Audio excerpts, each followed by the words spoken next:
Greetings guys, it's Freshy and I have some really interesting news, so let's see what we get.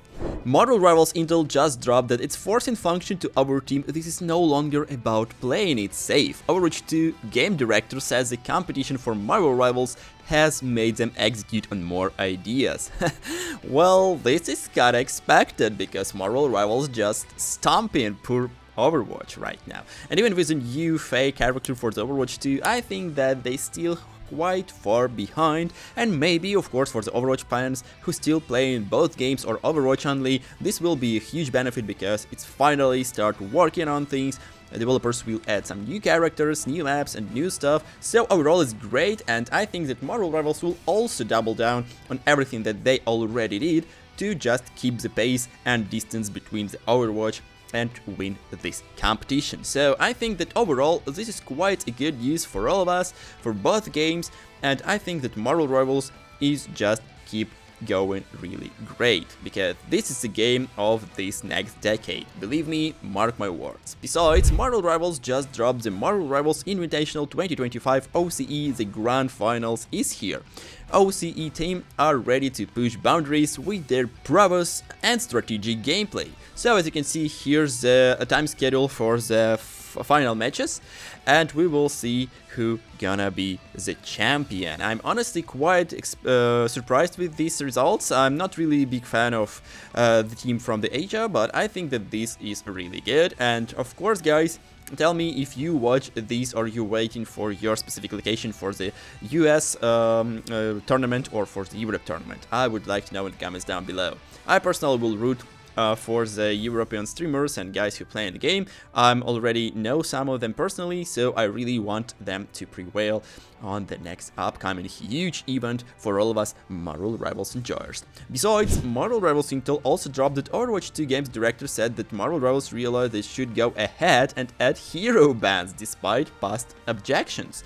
And again, this is quite interesting decision because in the previous years, Overwatch actually was against bans, and a lot of people were against bans. But now, with the success of Marvel Rivals and people uppers in Diamond, everyone saying that bans should be on every single rank. And for me personally, I think that makes a lot of sense. But from the other hand, I think lower ranks are not really need this because like a lot of people don't really understand and know the game quite well to do any bans, so it will be mostly trolling bans or something like that, or just usual it will be just insta block of characters who are meta. So I don't think that this will affect the game a lot on the lower ranks, but uppers in Diamond everyone enjoys bans, so I think that this will be the same for the Overwatch, and I think it's quite well for this game as well. But let's see bigger news from the IGN. Hey guys, I'm happy to announce that to celebrate Marvel Rivals Season 1 start and getting closer to 15k on my channel, I decided to make another $200 worth lattice giveaway. To participate, subscribe to this channel and like and comment any video. Then stay tuned and watch my videos to see the winner. And that's all. There will be 6 winners in total, which I'll choose randomly from the subscribers. Thank you for your support and good luck. Marvel Rivals devs say that there's no trolling data miners. We'd rather spend our time developing the game, and here's what the article said. Marvel Rivals data miners think that developers are trolling them with a list of potential future characters hidden in the game code. But NetEase and Marvel said that have better things to do, like actually make the game. Last month, data miners began sharing of different names, potential future heroes hidden in the code of the Marvel Rivals, a few of whom seemed to be confirmed pretty quickly as real when Fantastic Four were officially announced. However, as the list of data mined heroes grew, a different rumor began to circulate in the community. Some of the names were fake, planted there by developers to mislead data miners. Even now, some disagreement in the community as to which, if any, data mined characters are really being seriously considered for the game. We recently had an opportunity to directly ask Marvel Rivals producer Wei Kun-woo and Marvel Games executive producer Danny Q if they secretly performing an elaborate troll. And while it sounds like there are no pranks being pulled there, we should still take names being found in the code with a grain of salt. Here's what Wu had to say. So, firstly, we want to say that we don't recommend anybody to make adjustments to the file on the game he began. Also, you can see that for each character's design actually come through a very complicated process, and we make a lot of concepts, trials, prototypes, development, etc. So there could be some information left in the code, and it might mean that we have tried those directions and they may appear or may not appear in the future plans. And whether or not they will appear on the future pipeline is highly dependent on what kind of gameplay experience our players would expect in our game.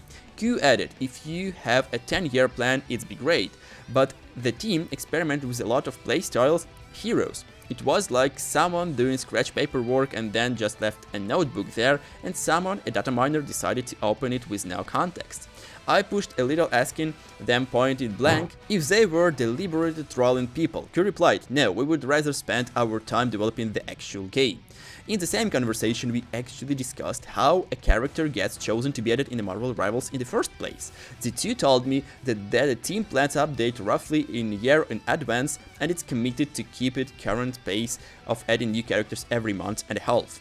For each update, NetEase first looks at what type of character and skill set is needed to balance out the rest of the game and add variety to the roster, and comes up with a list of several different possible additions. Wu told me that the part of NetEase strategy for achieving game balance is to focus less on aggressively tweaking existing characters to be perfectly fine-tuned, and more on adding new characters and experience to keep things fresh. Fill gaps, support characters that are a bit weak with new team up abilities, or counter characters that might be a little too strong. Once they have a list of possibilities, NetEase then takes the suggestions to the Marvel games and been working on the initial design. From there, they look at what community is currently excited about, as well as we're planned a year in advance in the other Marvel divisions. Such a big film or comic arc is coming that they can tie to the characters in with. That helps them come a final decision to what's going on. All this explains why there might be a lot of different heroes listed in the code. NetEase just has a lot of ideas it's tossing around all the time. Marvel Rivals was great in launch, and each new character only seemed to make it even more powerful, with the Human Torch and the Thing coming on the February 21st. So overall, it sounds like a really huge news for all of the fans at Marvel Rivals. It seems like pretty much it confirms that all the characters that were data mined will come to the game at some point. Of course, they probably won't appear at the game in a closest half a year or something, because we have the pace with release of new characters each 1 month and a half. But overall, seems like Jean Grey, Gambit, Nightcrawler, Deadpool, and all other characters that are actually included in the game or in the code in some way, or have any notes in the code, they will be in the game, and this sounds really good. And even though developers mentioned that they kind of make some tweaks and they can change it a bit, it doesn't mean that these characters won't appear in the game. It just means that they might have other different abilities, and we usually don't really have any abilities leaked or data mined. We usually see only the process of the character being in the game or not. So I think that this overall is really good news. We are really excited to see the outcome, and we want to see more in the closest future. Anyway, tell me your thoughts in the comments down below. What characters do you want? As you probably know, my favorites are Mysterio, Green Goblin, and probably Gambit. I really want these guys in the game. Anyway, let's see what the XX League said. In the talk with IGN, Rivals producer Wakengu and Marvel Games executive producer Danny Q confirmed that they are not trolling this faked data. And I think that these guys are pretty much happy, because it means that they are data mined correct, and they are of course happy to know this for sure now. And well, congrats for the data miners. I think they kind of won this battle and proved that this is actually correct information, that some characters come into the game at some point. So yeah guys, this is all for this video. I hope you enjoyed this one. If you are, be sure to drop a like, comment, and subscribe to my channel for more amazing Marvel Rivals content. See you soon! Hey Rivalers! Sorry for interrupting, but only 1.7% of you subscribe to my channel. To support me and my channel, please subscribe and hit that like button. Thanks!